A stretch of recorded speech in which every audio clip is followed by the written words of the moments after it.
자, 굉장히 반갑습니다. 우리 이 그룹이 모여서 공부를 한 것이 도대체 얼마 만인지 잘 모르겠어요. 각자 바빴고 한때 막 몰려다니면서 굉장히 열심히 공부하고 토론하고 논쟁하고 정리하고 이제 막 그랬던 것 같은데 여러분 만나서 너무 어색해하지 마십시오. 강의기 때문에 그냥 존댓말로 진행을 하겠습니다. 여러분 만나서 다시 조금씩이라도 우리가 시간이 될 때 맞춰서 공부를 하게 된 것을 굉장히 기쁜 마음으로 생각을 하고요. 여러분들이 같이 루이스 펄콥의 조직신학부터 공부를 하자라고 하셔서 사실 좀 기쁜 마음도 있었어요. 제가 한편에서 여러분들도 다 알고 계신 사실이긴 합니다만은 헤르만 바빙크의 개혁교의학이라는 책을 여러 전도사님들, 목사님들하고 좀 나눴었거든요. 근데 그게 1강을 그러니까 오리엔테이션을 넘어가질 못했어요. 그 여러 가지 이유가 있는데 그 개인의 사정도 있었고 그 루이스 펄콥의 조직신학이나 뭐 여러 가지 찰스 아츠의 조직신학이나 이런 아주 기본적인 또 요즘 굉장히 유행하는 유명한 웨인 그루뎀의 조직신학이라든가 이제 이런 것들을 하지 않은 상태에서 어, 바빙크의 개혁교의학을 건드린다는 게 사실 쉽지 않았고요. 여러분도 이해하시겠습니다만은 바빙크의 개혁교의학 특별히 뭐 2권부터는 사실은 브레이크가 없는데 1권의 경우에는 말하자면 그렇죠. 서양 철학사에 나타난 그러니까 고대 철학, 중세 철학, 뭐 현대 철학 그리고 이제 지금에 이르기까지 근대를 거쳐가지고 포스트 모더니즘인 그 후근대 지금에 이르기까지 이 철학자들의 사조 그리고 서양 철학의 사조들을 다 꿰뚫고 있어야 개별 신학자들, 철학자들의 이름을 그 청자들을 혹은 그 독자들을 배려하지 않고 정확하게 독자들이겠죠. 독자들을 배려하지 않고 바빙크가 그 개혁교의학에서 자신의 그 사상을 개진해냈기 때문에 서양 철학사라거나 신학이라던가 뭐 그분 같은 경우는 일반 뭐 사회학이라든가 과학이라든가 교육학이라든가 심리학이라든가 뭐 여러 가지를 다 다루셨던 분이시기도 합니다만은 아무튼 우리 그 개혁교의학의 그 청자가 우리 강의를 듣는 청자들이 그런 식의 베이스가 되어 있지 않으면 개혁교의학을 공부한다는 게 사실은 첫 번째는 불가능하고요. 특별히 1권 같은 경우에는. 그리고 또 문제가 뭐냐면 그런 문제가 또 있죠. 바빙크가 인용하거나 그 밑에 각주 처리를 할 때 사실 우리 공부 스타일이 그렇잖아요.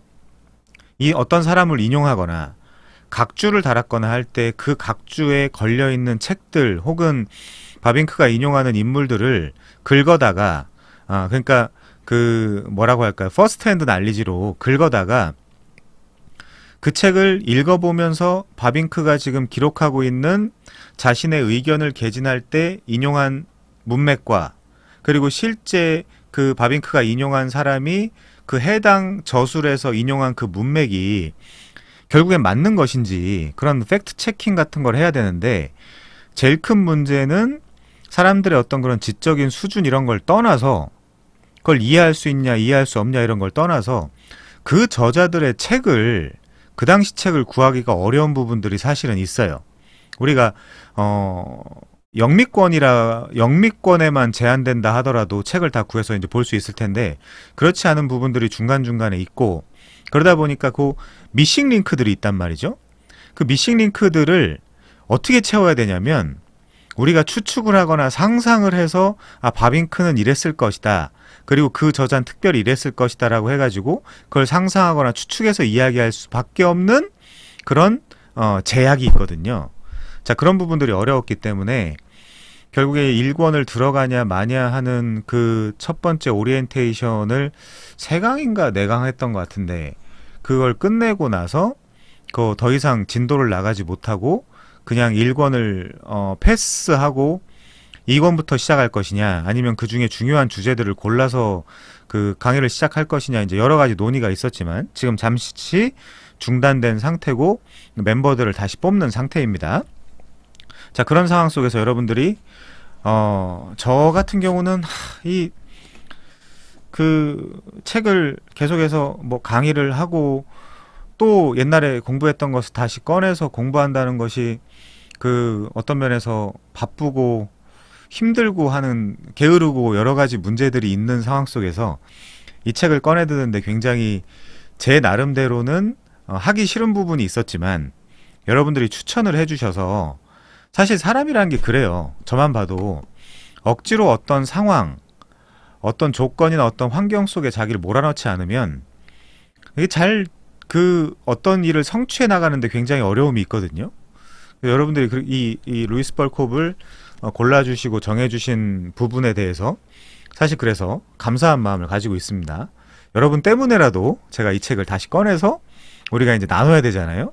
그리고 여러분들 같은 경우는 그런 지적 수준이나 학력 수준이 대한민국 최고 수준을 가지고 있는 사람들이기 때문에 제가 그런 부분, 그런 여러분들의 그 니즈를 충족시켜야 되는 부분이 있단 말이죠. 자, 아무튼 그래서 너무 길게 강의를 들어가는 건 좋지 않을 것 같고, 이 루이스 벌콥의 조직 신학을 한 파트씩, 혹은 뭐 어떤 과에 따라서는 너무 중요하지 않다 싶으면 그냥 패스하고 바로 이 프롤레고메나, 즉 신학 서론이 끝나고 나면 신론으로 바로바로 들어가서 중요한 부분을 다루면서 그 중요한 부분들을 다룰 때 대신에 제가 그 인용할 수 있는 많은 조직신학자들의 주장이나 혹은 내용이나 이제 이런 부분을 여러분들한테 소개하면서 지나가도록 하겠습니다. 아무튼 이 루이스 벌콥의 조직신학의 경우에는 우리 개혁교회 그 조직신학 그 교과, 그러니까 그 커리큘럼에서 많이 사용하던 책이죠. 사실은 클래식이에요. 클래식은 한편에서는 좋은 점도 있지만 한편에서는 그 단점도 좀 있죠. 그거를 로버트 레이몬드라는 신학자가 쓴 최신 조직신학이라는 책에 이렇게 인용이 되어 있습니다. 제가 요거 하나 소개하고 넘어갈게요. 자, 어디 나와 있냐면 10페이지에 나와 있는 내용인데, 저 그냥 여러분 편하게 강의할게요. 10페이지에 보시면 중간쯤에 루이스 벌콥이 쓴 조직신학이 존경할 만하지만 혹은 신뢰할 만하지만 다소 오래되었기 때문에 찰스 하치 부자나 벤자민 B 워필드나 존 머레이나 벌카우어와 같은 신학적 거인들로부터 나온 지식으로 벌코프의 책을 보충해야만 했다, 이런 한계가 있다는 거죠. 클래식은 맞는데, 고전은 맞는데, 조직신학계의 고전은 맞는데 이 그 시대의 산물이고 시대가 어쨌든 많이 지난 책이기 때문에 이 로버트 레이몬드가 자신이 이 조직신학 책을 쓸 때 벌콥 거를 인용하면서 썼지만 그럼에도 불구하고 여러 신학자들, 그 당시 여러 신학자들을 인용하면서 더 보충할 수밖에 없는 그런 필요성이 대두되었다라는 이야기겠죠. 자, 아무튼 이 책은, 그래서 이 책도 재밌죠. 이 책도 A New Systematic Theology of the Christian Faith 이렇게 돼 있는데 최신 조직신학이에요. 근데 이 책이, 그러면 이 책은 지금 관점에서 보면 이 책은 언제 쓰였느냐. 자, 이 카피라이트 부분을 보면요, 1998년도에 쓰였어요. 그러면 이때 당시 로버트 레이몬드가 이 책을 쓰실 때 최신이라는 앞에 new라는 부분을 붙였지만 사실 이 책도 지금 우리의 시대 속에서 살펴본다면 또 개정해야 되거나 더 논의돼야 되는 부분이나 이런 것들이 많이 있겠죠. 지금 같은 경우는 이때도 당연히 그 political correctness라고 하는 그 PC주의 운동이라고 할 것까지는 없지만 당연히 그런 뭐 세부적으로 들어가면 뭐 LGBT의 문제라거나 이제 이런 것들도 당연히 이 시대에는, 그게 우리가 따져보기에는 그 호이에어 마어, 이제 그 사람 때부터의 시작이니까 이제 칼막스의 사실은 스승이죠. 여러분들 다 아시겠지만 이 칼막스의 스승격인 사람 때부터 그런 그 PC주의 운동이나 이런 것들의 그 씨앗이 배태되고 양태되었던 부분들이 있기 때문에 요때도 있었지만 지금처럼, 그러니까 또 우리 한국 사회에서는 그게 이제 유럽이냐 미국의 문맥이냐 한국의 문맥이냐 이건 또 다르겠지만 지금 한국 사회처럼 또 극심하지 않기 때문에 우리 한국 사회에서는 또 그런 PC주의의 배경이나 이런 것들이 강성해졌고, 또 이게 좋은 단어나 우리 국민들을 그렇게 표현하는 것이 늘 좋은 부분은 아니겠습니다만은, 실은 우리 국민들을 약간 그런 냄비에 비유해서 냄비 근성 뭐 이제 이렇게 이야기하기도 하는데, 사실은 그런 그 강성 페미니즘 운동이나 이런 것들도 이게 확 불타올랐다가 지금은 좀 많이 꺼져버린 상태죠. 제가 아는 친구도 거기에 영향을 받아서 이 해화에서 한동안 그 페미 집회를 할 때 한참 따라다니더니, 저 당시 전도사였으니까, 저 전도사님 저 이제 페미 집회 안 갈 거예요. 왜 안 가? 너 거기 동의하고 그 찬동하는 입장 아니었어? 근데 안 가요. 왜 안 가? 오늘 첫 번째 집회에는 막 몇천 명 나왔는데 지금 집회에는 12명 나왔더라고요. 그 재미없어서 안 가요. 뭐 이제 이렇게 이야기를 하더라고요. 아무튼 이 사람들이 그렇습니다. 아무튼 그렇기 때문에 이 책도 최신 조직 신학이라고 이야기를 했지만 1998년도에 나온 책이고, 이 루이스 펄콥의 이 조직 신학이라는 책도 굉장히 오래된 책이죠. 이거 언제 책이에요, 이게? 41년도 책이에요. 41년도 책. 그러니까 우리가 어떤 면에서 개정을 해야 되거나 이 시대에 맞춰서 이 펄콥 조직 신학을 생각해야 되는 부분들이 있으니까요. 자, 아무튼 그렇습니다. 그래서 고전이지만은 우리가 좀 고민해 봐야 될 부분이 있다. 이 정도로 이야기하고 넘어갈게요. 자, 우선 목차를 보시면요. 목차를 보시면 서론부터 나오죠. 여러분들 다 아시겠지만 이 부분은 프롤레고메나. 우리가 조직신학 그렇게 하면 사람들이 신론, 뭐 그다음 인간론, 뭐 기독론, 구원론, 교회론, 종말론 뭐 이제 이런 식으로 생각하는 경향이 있는데, 조직신학의 제일 앞부분에 사실은 이 서론이 많이 들어가죠. 프롤레고메나라고 하는. 그래서 이제 대부분 조직신학 책들을 보면 이 교의신학의 개념과 역사, 이 뻘컵처럼요, 교의학의 제 원리 뭐 이제 이런 식으로 이 교의학이라는 이 자체에 대한 학문, 이 교의학이라는 학문 자체에 대한 내용을 다루고 나서 그 다음에 신론 이렇게 넘어가는 경향이 있잖아요. 자, 아무튼 이 뻘컵의 경우에는 서론, 그 다음에 신론, 그 다음에 인간론이 나오네요. 요거는 어떤 조직신학자 같은 경우는, 아니 신론을 했으니까 이 신론도 여러분들 아시겠지만 그 신학이라고 이야기할 때 테올로지라고 이야기하잖아요.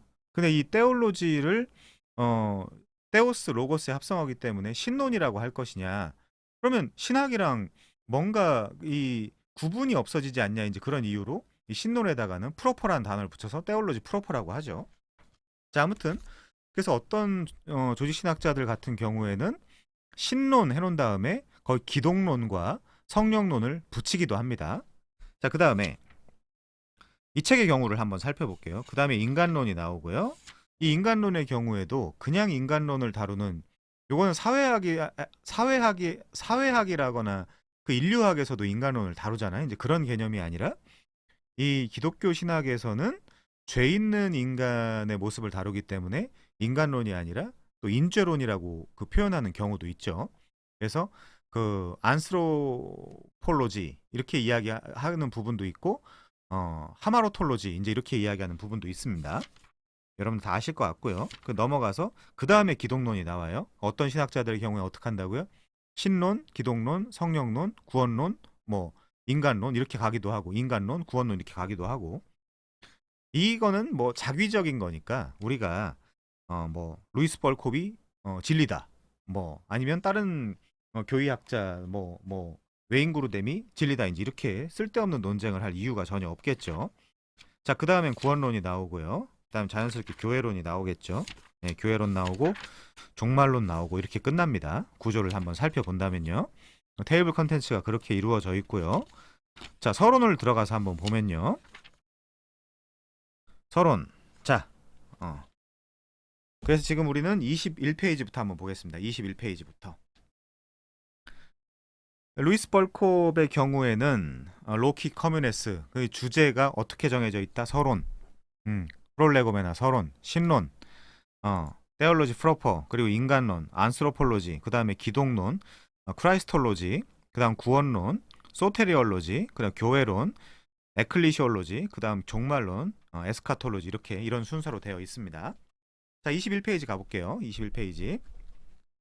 21페이지에 보시면 타이틀이 신학의 조직적 제시에 붙여진 명칭 이렇게 돼 있어요.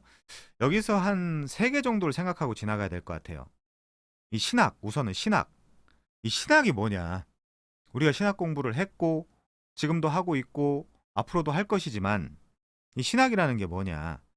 사실 영어로 하면 테올로지죠. 테올로지. 이거를 또 다르게 표현한다면 뭐 스키엔티아 데이 이렇게 표현할 수도 있겠죠. 자, 이 테올로지는 여러분들 잘 아시다시피 테오스와 로고스의 합성어죠. 테오스는 하나님, 헬라어로, 히라버로, 로고스는 말, 뭐 말씀 이렇게 번역을 할 수 있겠죠. 아니면 뭐 이성, 논리 이런 식으로도 그 번역을 할 수 있는데 그러면 이 테오스와 로고스의 합성어죠. 테올로기아라는 것 자체가. 다만 이 로고스는 단수 형태고요. 로고스는 단수 형태고 이 로기아가 맞죠. 로기아는 이제 복수 형태입니다. 로기아는. 그래서 테오스에다가 로기아를 붙여서 이 테올로기아, 헬라어로는 테올로기아라고 하죠. 이 테올로기아라고 하는 부분을 영어로 이제 올 때 테올로지라고 이제 이야기를 하는 건데 이 테올로기아도 유해무 교수님의 책을 보면 여기 아주 잘 나와 있는데 아주 그 첫 번째 그 신학의 정의를 내리는 부분부터 그 얘기가 나와 있는데 이 문법적으로 그 테오스 로고스 그 테오가 그 앞에 이제 붙어 있는 테오가 주격으로도 번역이 가능하고 소유격으로도 번역이 가능하고 목적격으로도 번역이 가능한 문법을 갖고 있다는 거예요. 그러면 여러분들 한번 생각해 보십시오. 주격이나 소유격이나 목적격이라고 하면 주격 그러면 뭐예요? 하나님이 말씀하시는 거죠. 소유격 하면 뭐예요? 하나님의 말씀이죠. 그리고 목적격이라고 하면 하나님을 말하는 거죠. 하나님에 관해 하나님을 말하는 거죠. 하나님에 대해 말하는 거죠. 자, 그렇기 때문에 이 신학이라는 걸 그 우리가 정리를 할 때 제일 중요한 건 그렇습니다. 그 문자적으로 접근을 해서 이 신학이라는 걸 정의를 하면 하나님이 말씀하신 것, 그리고 하나님의 말씀, 그리고 하나님을 말하는 거죠. 신학은. 음. 자, 이제 우리가 그렇게 이야기하고 지나갈 수 있을 것 같아요. 자, 그래서 이 신학이 고든 클락 같은 경우는 신학의 변호라는 파트에서 만학의 여왕이던 신학은 이제 식기 닦는 하녀의 위치에도 오르지 못하고 있다 이렇게 표현하기도 했거든요. 우리가 이 시대의 아들로서 이 시대에서 신학을 해봤지만 신학은 이런 세속적인 표현이 어울릴지 모르겠습니다만은 돈이 되기를 합니까? 아니면 뭐 사람들한테 무슨 명예를 얻기를 합니까? 이제 그렇죠? 그래서 이 신학이 불과 한 3, 4세기 한 3, 400년 전만 하더라도 3, 400년 전까지 갈 필요도 없죠. 한 200년? 200년 때는 어쨌든 200년 전 하면 이제 그 계몽주의 시대가 거의 막을 내리고 그 자유주의 시대가 이제 열릴 때니까요. 아무튼 고든 클락의 말을 인용하면 한 3세기 전만 하더라도 만학의 여왕이었는데 이 만학의 여왕이던 신학은 이제 식기를 닦는 하녀 위치에도 오르지 못하고 있다. 이런 식으로 표현하기도 했어요. 뭐 대한민국 사회에서는 PC주의 운동이 확 휩쓸고 지나가서 아니 그럼 또 어떤 사람들은 그렇게 이야기할 수도 있겠죠. 고든 클락한테. 아니 그럼 식기 닦는 하녀의 직업에는 그 직업에는 귀천이 있다는 것이냐 이런 식으로 그 정치적인 올바름만 가지고 선동하는 사람들이 있죠. 그 의도가 그 의미가 아닌데도 불구하고요. 아무튼 신학이 그렇습니다. 그래서 이 유해모 교수님의 우리가 기억나시죠? 신대원 다닐 때 이 책 구하려고 굉장히 저기 품절되고 절판되고 막 그래가지고 굉장히 어렵게 구했는데 이 책 21페이지에 보시면 신학 여기에는 신학이라는 말의 어원은 헬라어 떼올로기아이다. 이 말의 떼오는 문법적으로 소유격인데 주격 혹은 목적격의 의미로 동시에 사용될 수 있다. 즉 하나님이 말하신다와 주격이죠. 하나님을 말한다. 이건 목적격이죠. 이 두 가지 의미로 다 사용될 수 있다. 이것은 문법적으로 뿐만 아니라 실제적인 측면에서도 유용한 해석이다. 그래서 신학은 그야말로 하나님과 말의 관계이다. 제가 이게 이제 칼바르트가 한 이야기이기도 한데 사실 라틴어죠. 그, 그 애들이랑 수련회를 갔는데 이 딕시트라는 그 보드게임을 하고 있더라고요.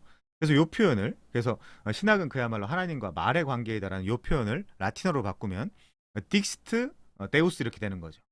하나님의 말. 그게 이제 말에 대한 게임인가 봐요. 저는 게임을 이렇게 물끄러미 야, 뭐 하냐, 너네? 뭐 딕시트예요. 딕시트가 뭔데? 뭐 이렇게 하는 거예요. 근데 아마 뭔가 말하는 그런 게임인가 봐요. 좀 뭐 게임 같은 건 안 하니까요.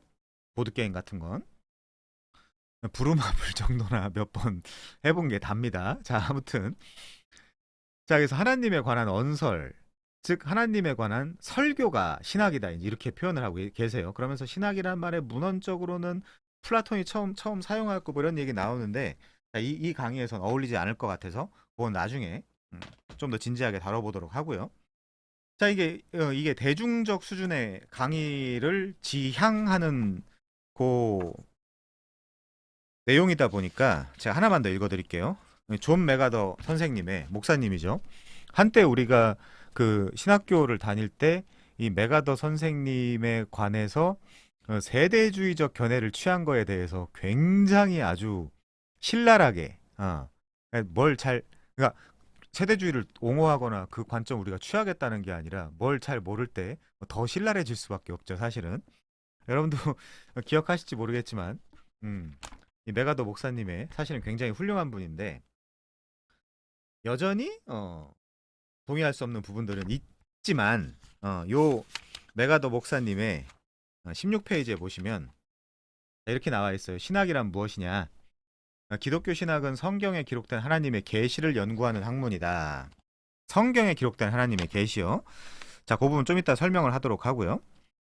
이 신학의 영속적인 중심은 하나님이고 하나님의 말씀은 그 원천이며 우리가 보통 그렇게 이야기하잖아요. 신학의 그 대상은 하나님.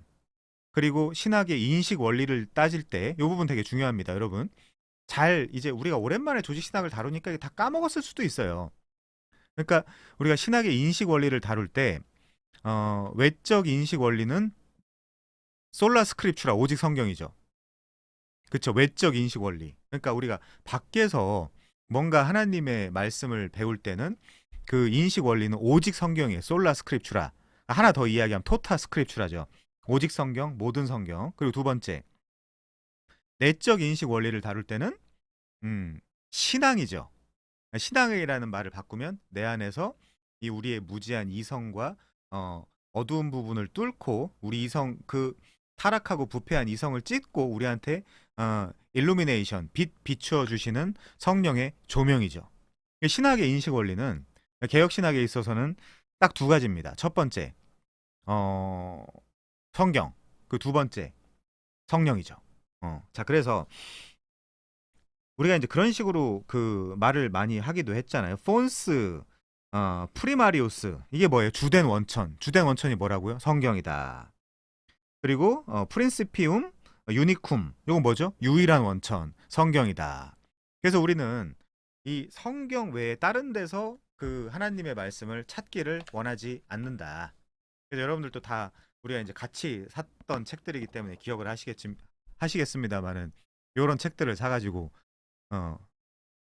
비속어가 나올 뻔했는데 머리 터지게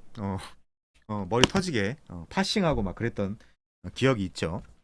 자, 아무튼 저 이제 요 부분 같은 경우는 다른 선생님들을 위해서 설명을 해드리면 슈투트가르트의 히브리어 성경이고요. 히브리어만 기록되어 있는 성경입니다. 요 성경 같은 경우는 네슬레 알란트의 그 그리스어 신약 성경이죠. 28판 아닌가? 여기 써 있네요. 28판이라고. 이런 성경들을 가지고 우리가 제 개인적으로는 이 개역개정 성경을 좋아하고 사랑하고 우리가 자국어 성경으로 인정할 만한 이렇게 번역 성경이 있다는 것에 대해서 감사한 부분이지만 그 어떤 자들은 그렇잖아요. 뭐 KJV는 KJV 유일주의, 흠정력 유일주의. 흠정력은 번역이 됐긴 했지만 이거는 무오하다. 이런 바보 같은 이야기를 어떻게 할 수 있죠? 참 재밌는데 아무튼요. 뭐 우리도 사실 원본을 가지고 있지는 않기 때문에 여러 가지 그런 뭐 사본학이나 이런 도움도 받아야 되긴 하지만 아무튼 저는 이 개혁 개정을 내가 이 나라에서 태어나서 이렇게 편하게 하나님의 말씀을 탐구하고 연구할 수 있고 이런 부분에 대해서 우리가 감사하지 않는다는 거는 이런 나라에서도 감사할 수 없다는 거는 전 세계 어느 나라 가서도 감사할 수 없게 되는 그런 상황에 처해질 수밖에 없겠죠. 아무튼 자, 신학이란 뭐냐? 이거 설명하다 말았잖아요. 자, 그래서 그 신학의 인식 원리, 외적 인식 원리는 오직 성경이고요. 내적 인식 원리는 성령이다. 그리고 신학의 대상은 하나님이고 신학을 하는 목적은 하나님의 영광이다. 이제 우리가 그렇게 정리를 하잖아요. 인식 원리, 외적 인식 원리, 성경, 내적 인식 원리, 성령, 신앙, 그렇죠? 신학의 목적, 하나님의 영광, 신학의 대상, 하나님 이렇게 이런 식으로 우리가 정리를 했죠. 자, 그래서 우리가 반드시 짚고 넘어가야 되는 것은 스피리투스 쿰베르보, 이 말씀과 함께 하시는 성령. 요 말을 우리가 바꿔서 생각하면 말씀이 없는 데에서는, 그러니까 정확한 말씀이 없는 데에서는 성령께서 활동하시거나 임재하실 수 없다. 그 우리가 굉장히 그래서 정확한 말씀을, 그것도 그 도돌이표긴 한데 성령을 의지하면서 정확한 말씀을 이해하기를 바라고 원하고 기도를 해야 되겠죠. 당연히. 그래서 스피리투스 쿰베르보, 말씀과 함께 하시는 성령님. 그래서 이 말은 말씀이 아니면 함께 하시지 않는 성령님이에요. 그래서 말씀이 없는 무슨 이적과 기적이 난무한다라고 자기들끼리는 주장하는, 제가 언젠가 여러분들한테도 말씀을 드렸던 것 같은데 그 어떤 집회 장소에 갔을 때 제가 그때 전도하던 사람이 있었거든요. 열심히 전도를 하려고 그분을 데리고 갔는데 이 화장실 앞에서 그 이상한 집회를 진행을 하려고 하는 사람들이, 그 스탭들끼리 자기들끼리 모여가지고 한켠에서는 넘어뜨리고 한켠에서는 받아주고 하는 연습을 하고 있는 걸 제가 봤어요. 미친 거죠, 사실은. 그러니까 이 크라우드 마인드라고, 이 대중들이 많이 있는 그런 장소나 집회에서 그런 장면을 보게 되면 이 뭐라고 표현할까요? 지적으로 많이 떨어지는 사람들이, 그리고 분별력이 없는 사람들이 자기들도 거기 동참하고 싶어서, 근데 생각해 보십시오. 다 쓰러지는데 나만 안 쓰러진다. 나만 바보 되는 거잖아요. 그래서 끝까지 우기는 거예요. 거짓말하면서. 제가 요즘 되게 재밌게 보는, 이거 그냥 편하게 강의할게요. 제가 요즘 재밌게 되게 보고 있는 유튜브가 있는데 뭐지? 딸배 헌터하고 뭐 이렇게 아무튼 그 장애인들 주차 자리에다가 이 사람들이 그 주차 표지판을 지가 만들거나 위조하거나 해가지고 거기 대고 있는 사람들한테 전화해가지고 그걸 신고하면 벌금이 한 200만 원 떨어지나 봐요. 근데 그런 컨텐츠를 하는 분들이 만든 유튜브를 가끔 보는데 그게 이제 떠가지고 보다 보니까 그 인간의 본성이 아주 적나라하게 나타나더라고요. 그러니까 거기에는 무슨 그 컨텐츠들을 제가 이따가 우리 단톡방에다 올려드릴 텐데 무슨 교회를 다니는 사람이건 아니건 상관이 없어요. 무슨 장로건 뭐건 아무 상관이 없어요. 그걸 위조해서 이 컨텐츠를 진행하는 사람은 그 차에 전화번호가 써 있으니까 전화를 해요. 전화를 해서 선생님, 왜 그러시냐고. 이거 주차 그 표지판이 좀 이상한데 제가 좀 여쭤봐도 되겠습니까? 그거 정상적이 발급됐다고. 그러면 제가 그 구청에 확인을 좀 해보겠습니다. 구청에 확인을 해서 이게 위조된 거면 벌금 200만 원이 나올 수 있습니다. 이제 그렇게 이야기하면 그때부터 막 사정을 해요. 이 전화한 사람한테 사실은 뭐 어머니가 뭐 얼마 전에 돌아가셨는데 경황이 없어가지고 제가 그걸 못 바꿨어요. 우리 할머니가 뭐 어쨌고 뭐가 어쨌고 그때부터 사정을 하는 그런 컨텐츠를 보면서 와 진짜 거기 거기 그 목소리 톤이나 사정하는 거나 이런 거 막 다 들어보면 착한 사람도 있고요. 그냥 우리가 이제 일반적으로 세상에서 만날 수 있는 그 소위 착하다라고 이야기할 수 있는 사람도 있고 악하다라고 이야기할 수 있는 사람도 있고 교회 다니는 사람도 있고 뭐 무슨 별의별 사람들이 다 나와요. 그걸 보면서 와 진짜 사실 이 인간 세상에는 답이 없구나. 너무나 뻔뻔하게 거짓말을 하거든요. 다 들통날 거짓말을. 음. 그러면서 이제 막 고구마처럼 그걸 왜 네가 신고하냐? 내가 당신한테 피해 준 게 있냐? 장애인분들한테 피해를 주셨잖아요. 내가 장애인분들한테 피해를 줬지. 내가 너한테 뭘 피해를 줬길래 네가 이렇게 바쁜 와중에서도 나를 신고하고 이제 그러냐? 네 권한이 뭐냐? 이제 막 그렇게 얘기하는 사람들도 있는데 아무튼 웃깁니다. 자, 그래요. 그게 이제 인간의 본성이고 스피리투스 쿰베르보 그리고 스피리투스 페르베르붐 요 부분 기억하시면 좋을 것 같아요. 자, 우리가 뭐 하다 지나갔냐면 신학이란 무엇인가? 기독교 신학은 성경에 기록된 하나님의 계시를 연구하는 학문이다. 이 신학의 영속적인 중심은 하나님이고, 그러니까 대상이죠. 하나님의 말씀은 그 원천이며, 요 부분은 신학의 인식 원리죠. 그리고 경건은 그 목표다. 여기 부분에선 경건이라고 했지만, 요 피에타스 앤 스키엔티아, 그리고 이 프랙티컬과 테올레티컬과 프랙티컬이 다 우리 안에서 이루어지고 나면 하나님이 영광 받으시잖아요. 그래서 이 신학의 목표는 송영이다. 송영을 위한 신학이다. 하나님의 영광을 위한 신학이다. 이제 그렇게 이야기할 수 있겠죠. 자, 그래서 그 부분을 엘바 맥클레인이 이렇게 표현한다. 하나님에게서 모든 것이 나온다. 하나님으로 말미암아 모든 것이 존재한다. 그는 모든 것을 붙드시고 유지시키는 분이다. 모든 것은 하나님을 향하고 그 하나님께로 돌아간다. 그분이 목표다. 하나님에게서 나오고 하나님으로 말미암고 하나님께로 돌아간다. 이것은 영원한 순환이다. 이 부분만 봐도 이 토마스 아퀴나스의 신학에 대한 데피니션이랑 비슷하죠. 토마스 아퀴나스는 뭐라고 이야기했죠? 하나님에게서 가르침을 받고 하나님을 가르치며 하나님께로 인도하는 것이다. 이렇게 표현하기도 했잖아요. 자, 이 시대의 지성이 정상적으로 작동한다면 그런 기적이나 이적 집회에 가가지고 막 쓰러지거나 찬동하거나 그렇게 하기가 굉장히 어렵죠. 이상한 사람들만 모여있다고 생각하시면 됩니다. 데이비드 웰즈가 만든 기독교 신학에 대한 정의는 유명하고 실제적이다. 뭐냐? 신학은 우리가 하나님을 알고 하나님을 본받아 생각하고 하나님이 지으신 세계 속에서 하나님이 원하시는 대로의 우리 삶을 살고 우리의 생각과 행위를 통해 하나님의 진리를 우리 시대와 문화에 투영하기 위해 삼위일체 하나님이 성경에 자기 백성을 위해 드러내시고 해석해 주신 그의 성품과 뜻을 그리고 역사들을 알려고 하는 지속적인 노력이다. 이렇게 데이비드 웰스가 표현을 했네요. 이게 신학이라고요. 자, 아무튼 신학이 그렇습니다. 신학을 정리하면 뭐다? 테올로지. 테오스 로고스의 합성어다. 그래서 테올로기아이다. 그리고 그 신학의 외적 인식 원리에 있어서는 성경이다. 내적 인식 원리는 신학인데 성령으로도 표현할 수 있다. 그리고 그 신학의 대상은 하나님이다. 그리고 그 신학의 목표는 하나님의 영광이다. 이렇게 이야기할 수 있겠죠. 우리의 경건이다 이렇게 이야기하는 부분들도 있지만 우리의 그 이론과 경건 그리고 그 이론과 경건이 함께하는 우리의 삶 자체가 하나님께 영광이 되는 것이니까 하나님이 타락하고 부패해서 망할 수밖에 없는 인간을 하나님의 계시로 우리를 구원해서 부르셔서 그 자리에 세우신 거잖아요. 그 자체가 하나님의 영광이 되는 거죠. 솔리데오 글로리아라고 표현하기도 합니다. 그래서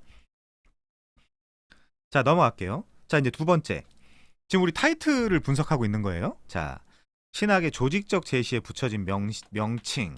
이번엔 조직적 제시를 한번 이해해 볼까요? 이 조직적 제시는 이 책의 원래 제목에도 그렇게 나와 있습니다만은 시스테매틱 테올로지죠. 시스테매틱, 조직적이라는 뜻이죠. 테올로지, 신학. 그래서 조직적인 신학이구나. 이제 우리가 그렇게 이해를 합니다. 요것도 헬라어로 생각해 보면 순, 함께죠. 히스테미, 세우다는 거죠. 함께 세우다. 히스티나이 함께 세우다 이제 그런 뜻이에요. 함께 체계화하다 그런 뜻으로 우리가 이해할 수도 있겠죠. 자, 그 조직적 제시, 그러니까 이 조직적 제시라는 거 우리가 조직 신학이라고 이해할 수 있겠습니다. 이 신학의 고전적 사중 모델이라는 게 있잖아요. 첫 번째 주경 신학이 있고요. 신학의 사중 카테고리, 신학의 사중 모델. 첫 번째 엑스제티컬 테올로지, 주경 신학이라는 게 있죠. 그리고 두 번째 역사 신학이라는 것이 있고, 그 역사를 흘러오면서 만들어진 시스테매틱 테올로지, 조직 신학이라는 게 있습니다. 그 네 번째 실천 신학이라는 게 있죠. 자, 이걸 조금 말씀을 좀 드려보면요. 첫 번째 주경 신학이 뭐냐? 주경 신학에서 우리가 뭘 배우죠? 성경 언어 같은 것들을 배우죠. 히브리어, 아람어, 요 부분은 구약 성경, 그리고 헬라어, 신약 성경을 기록할 때 사용됐던 언어죠. 물론 그 히브리어 성경인 구약 성경에 있어서는 갈대어, 그걸 이제 우리가 쇠기어, 쇠기 문자라고 이야기하기도 하잖아요. 쇠기를 박다, 이렇게 항아리에다가 그 쇠기를 박아가지고 이제 글을 썼기도 했던 그런 그 갈대아어, 그리고 우가릿어, 그리고 애굽 상형 문자. 요 애굽 상형 문자를 사실 모세가 배웠겠죠. 모세가 그 애굽의 지혜를 배웠다라고 사도행전 7장에 기록이 되어 있잖아요. 이런 등등이 배경에 조금 깔려 있어야 이 히브리어, 아람어 이런 공부들을 좀 더 깊게 할 수 있다라고 학자들은 이야기하기도 합니다. 자, 어쨌든 성경 언어에 대해서 좀 알아야 되고요. 최소한 우리가 히브리어, 헬라어로 말할 건 아니지만 최소한 이 성경을 이해할 수 있는 정도의 그 어, 어휘력, 그 언어력은 당연히 있어야 되겠죠. 그런 부분들이 있습니다. 자, 그리고 정경론, 이 캐논, 그 정경화 과정에 대해서 또 우리가 좀 알아야 되겠죠. 신학을 하는 사람들이니까요. 자, 그리고 사본학. 우리가 지금 보고 있는 이 텍스트가 최종적으로 만들어질 때까지 어떤 과정을 거쳤느냐, 이런 것들 공부할 수밖에 없고요. 그리고 고고학, 그리고 이제 총론과 강론, 그리고 이제 해석학이라는 부분도 주경신학에 포함되어야 될 것 같아요. 그리고 이제 마지막으로 구약과 신약신학, 구약신학과 신약신학. 그리고 이제 이 전체에서 파생되는 역사적인 그 하나님의 계시를 연구하는, 역사적 관점에서 그 계시를 연구하는 성경신학이 있죠. 성경신학. 제가 되게 좋아하는 부분인데. 자, 두 번째. 그럼 역사신학을 한번 살펴보면요.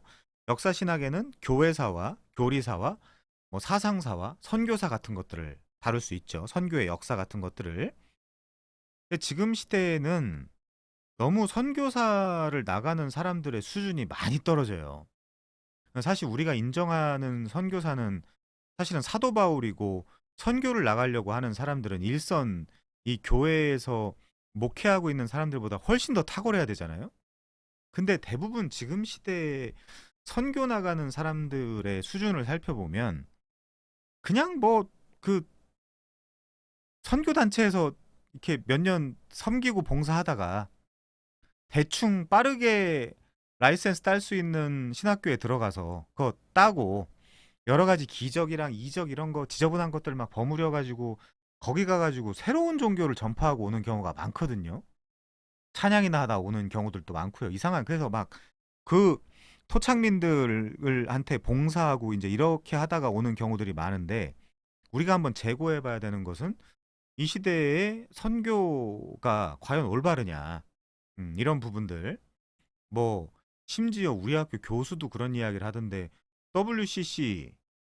WCC까지 이야기하는 사람은 사실 우리 학교에는 없겠죠. 그렇지만 WEA랑 그런 그 어소시에이션이랑 합쳐서 그 선교를 해 나가는데 많은 사람들의 숫자와 우리가 함께하면 더 도움이 될 것이다. 이런 사실 그 인본주의가 아주 그 바탕에 깔려 있는 그런 언어들 을 사용하는 교수들도 있죠. 사실은 우리 그 50도적 관점에서 보면 굉장히 한심한 그 사상이죠. 그런 생각이고.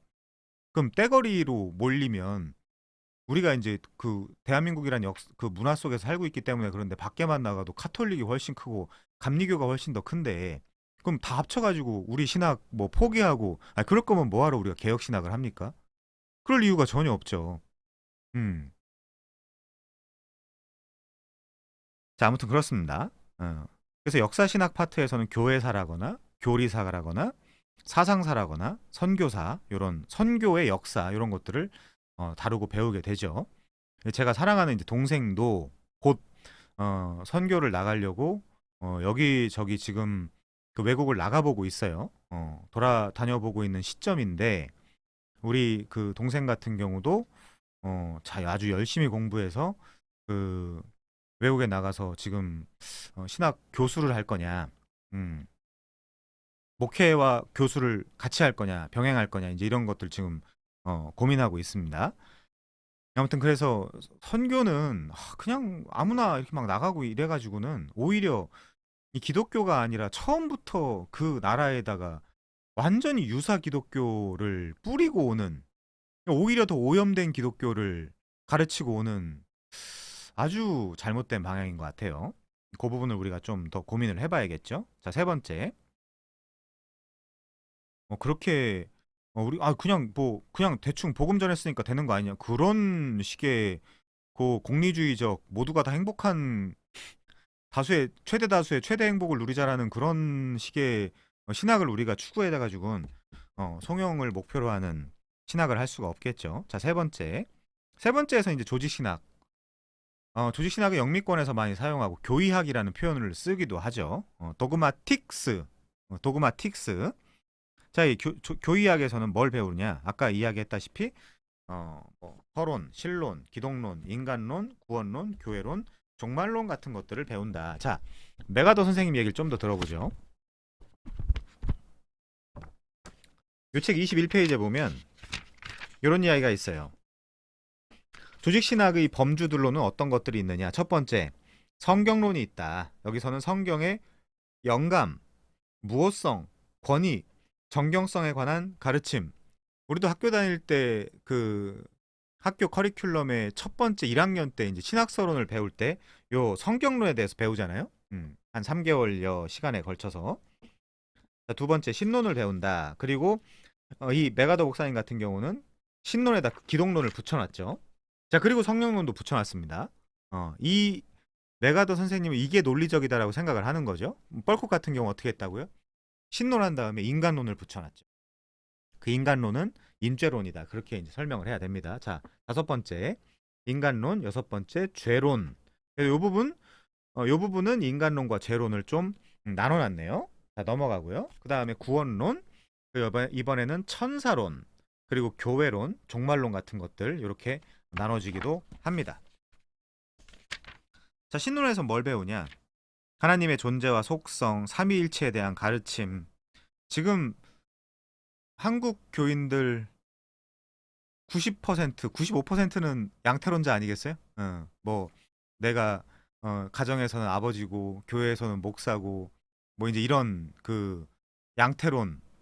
내가 우리 어머니 아버지한테는 아들이고 이제 이런 거의 모달리즘, 모드를 착착착 갖다 갈아 끼우는. 구약에서는 성부 하나님, 신약에서는 성자 예수님. 신약에서는 아니죠. 그 예수님 시대에는 성자 예수님, 지금은 성령 하나님, 이런 식으로 나누는 최소 90% 이상은 양태론자이지 않을까 싶습니다. 자, 세 번째, 기독론. 그래서 이제 주 예수 그리스도의 인격과 사역이라 그러잖아요. 인격과 사역. 이게 기독론의 핵심이죠. 예수님에 관한 것과 예수님이 무슨 일을 하셨느냐. 네 번째, 성령론. 성령의 인격과 사역에 관한 가르침. 다섯 번째, 인간론. 인간에 관한 가르침. 여섯 번째, 죄론. 죄에 대한 가르침. 그 다음 일곱 번째, 구원론. 구원에 대한 가르침. 여덟 번째, 천사론. 거룩한 천사들과 사탄과 타락한 천사들에 관한 가르침. 아홉 번째, 교회론. 보편교회와 지역교회를 포함한 교회에 관한 가르침. 열 번째, 종말론. 장래에 관한 성경 예언의 전체.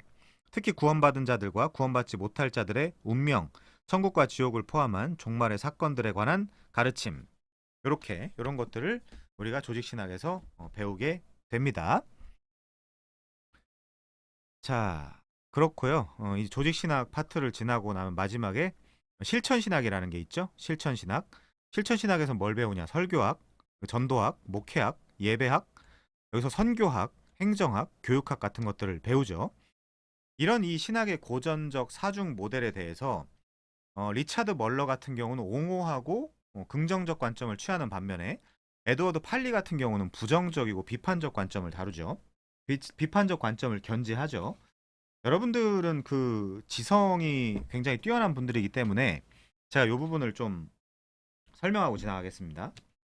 이런 이제 뭐 참된 신학이란 무엇인가, 이 프란키스쿠스 유니우스의 요 책 굉장히 도움이 많이 돼요. 좋은 책입니다. 그리고 이건 됐고요. 제가 지금 말씀드린 대로 여기 이 에드워드 팔리 같은 경우 굉장히 좋은 책인데 신학교육의 개혁, 이 신학교육의 분열과 통일에 대해서 이제 아주 잘 써놓은 책이고, 그리고 이 리처드 멀러의 신학공부 방법. 이 리처드 멀러는 고전적인 사중 그 신학의 공부의 내용에 대해서 찬동하는 입장이고, 요 에드워드 팔리는 좀 개정이 필요하지 않나라는 부정적인 입장이죠. 이런 것들을 우리가 같이 읽어보시면서, 그리고 뭐 후스토 곤잘레스 굉장히 대중적이고 글 잘 쓰고 너무너무 우리가 좋아하는 교회 역사가죠. 자, 이런 책들을 같이 한번 여러분들이 도움을 받아가면서 읽으시면 좋겠습니다. 안 읽으면 모르는 거고요. 이제 읽고 소화하면 우리가 알게 되는 거죠. 자, 그래서 이 신학의 사중 카테고리에 대해서 다시 한번 이야기하면, 첫 번째 주경신학이 있고 엑세제티컬 테올로지, 두 번째 역사신학이 있습니다. 히스토리컬 테올로지, 그 세 번째 조직신학이 있죠. 시스테매틱 테올로지, 그 네 번째 프랙티컬 테올로지, 실천신학이 있습니다. 자, 그 정도 이야기하고 넘어가도록 하죠. 자, 다시 21페이지 책 제목이요. 신학의 조직적 제시에 붙여진 명칭. 자, 그러니까 이 조직적 제시가 뭐예요? 조직신학이에요. 시스테매틱 테올로지. 그러면 이 신학의 조직적 제시에 붙여진 명칭, 지금 시대로 이야기하면 뭐 교의학이라거나 교의신학이라거나 조직신학이라고 이야기할 수 있겠죠. 자, 그렇게만 이야기하면 뭐 이 책을 읽을 필요가 없으니까 좀 들어가 보겠습니다. 책에 대해서.